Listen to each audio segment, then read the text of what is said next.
This is a short video on the piping for the Miller Backyard Railroad American. Pretty much got the steam and water piping done now, so I'm just going to talk about it. So first you got to fill the boiler. So here's the fill port, and this just screws in temporarily, but the ball valve is up in there for the fill and blow down to put water in the boiler. So once you got steam pressure coming out of the steam dome, got piping coming here around, and this is the throttle valve right here. So this will be what controls the throttle. You see it going down vertically, kind of down into a hole here, and then you see that 3/16 line coming in, and that's coming from the lubricator. So you pump that every once in a while, put some oil in that line coming out of the throttle valve. Now it's kind of hidden up under things, got some ugly insulation on it, but I didn't want to condense too much steam there.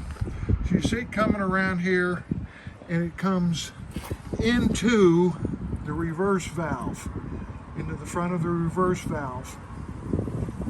Coming out of the top of the reverse valve, the 1/2-inch OD line, that is the exhaust line. And I got that going up into the chimney because I want to minimize the draft, because it's a gas-fired engine. You also see the blower line right next to it to create draft once you got steam pressure. Okay, additionally, the lines coming up off the turret is you got the pressure gauge, you got, this is the blower valve, this is the quarter turn ball valve to feed steam into the injector. Injector is an eccentric engineering injector down underneath here. You can see the water line coming to the back of the engine. It'll come from the tender, and you'll see, of course, that's the steam line coming down on top.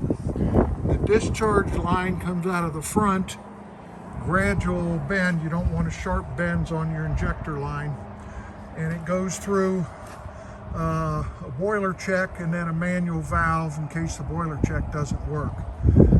Once again, you can see the steam blower line coming into the smoke box.